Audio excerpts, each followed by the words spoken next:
These days, multiple drive modes are becoming increasingly standard in many vehicles.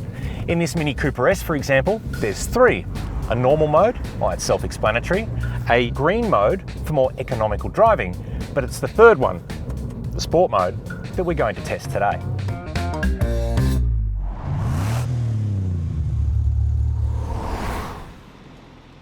Now, Mini claim the sport mode gives the car maximum go-kart feel. There's even a really cool little graphic on the display here to make you think that it's true.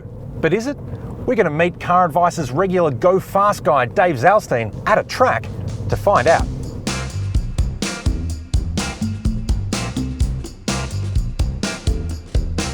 If you're wondering why the Mini even has a maximum go-kart feel, it's actually a nod to the brand's heritage. It all started because the revolutionary original design positioned the wheels at the corners of the vehicle and used rigid rubber cones instead of traditional springs in the suspension, which some say made it drive like a go-kart. Since the first models were released in the late 1950s, Mini has embraced the comparisons. They've even based advertising campaigns around it.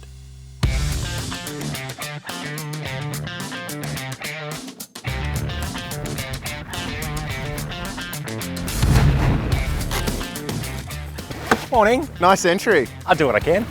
Ready to experience maximum go-kart feel? You're an idiot. Oh, come on, it's fun. It's got a cool graphic on the screen and everything. It's not fun. It's all PR spin. It's marketing hype. It's rubbish. Well, let's agree to disagree. I say we find out on the track.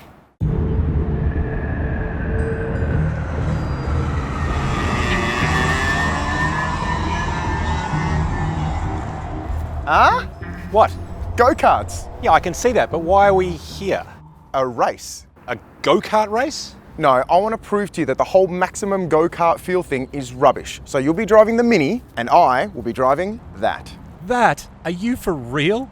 Now, correct me if I'm wrong, but that's a full-blown race kart. Yeah, man. Why not? Look, it's entry level if you must know, but it's got a whopping 24 horsepower and a top speed of around 100 kilometers an hour. Standing start, first person across the line, winner takes all. What do you say? I don't feel this is fair. You're like 70 kilos wringing wet. I'm above 70 kilos, have children, whatever. I've got a better idea. How about you drive both? You set a time in the Mini and then you set a time in the go-kart and we compare the two. That's not quite as cool, but okay. Now, this is hardly what I'd call a fully scientific test.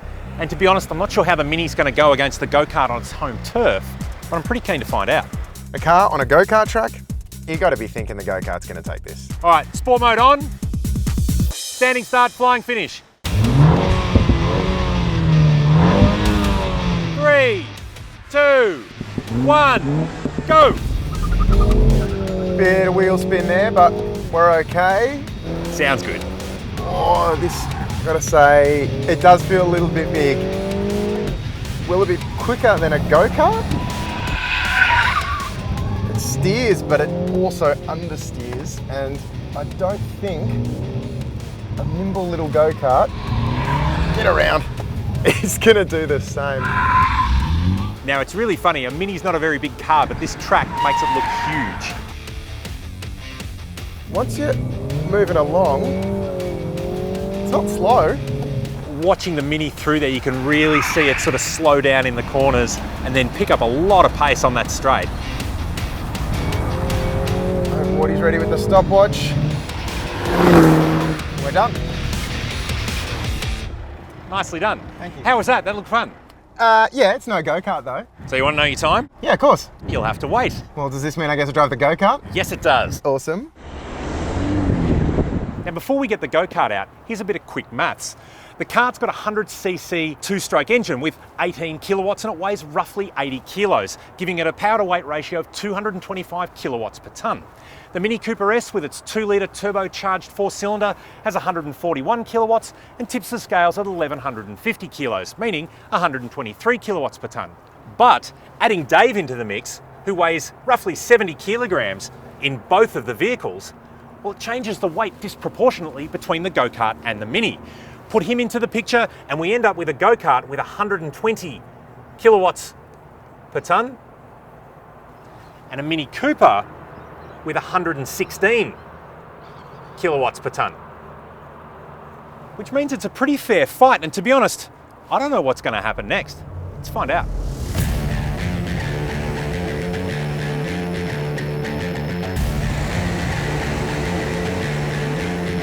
All right, 3, 2, 1, go! It's not the fastest thing off the line, but right about there, there's some serious pull, and this feels like a go-kart. It's so pointy and so sharp.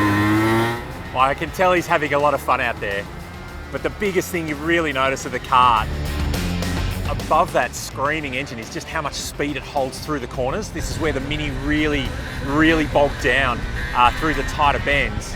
But on that back straight, I reckon the Mini's quicker through there. This is unbelievable. You still got to have a bit of trust in it, but you can see right where you want to put the car, angle it up, and you're away. It could be anyone's game. All right, here we come. Go-kart flying finish. Interesting. That looked like fun. How was that? That was awesome. What was the time? Mate, just easy, Tiger. We'll go through that in a minute. I'll let you get comfy. Well done. Well, All right, I won't keep you in suspense any longer. thank you. Now, earlier today, we ran the Mini in both its standard and eco drive modes, and the best lap time was a 57.2 seconds for both modes, exactly the same. In sport mode, your faster time was a 56.5, so over half a second faster with maximum go-kart feel. And the go-kart? Well, the kart did it in a 55-second flat, so a second and a half faster than the Mini in its fastest mode. So I was right. Sure, but we showed that sport mode is quicker. How is the maximum go-kart feel? Yeah, look, to be honest, that felt like a go-kart. That, not so much, but it was actually a whole hell of a lot of fun to drive around. Yeah, they are a lot of fun, which is why I'm going to be taking this guy home. What do you mean? And last time I checked, you don't have number plates. Don't be like that, don't be silly. Why? You know I can't drive that, my stuff's in the back.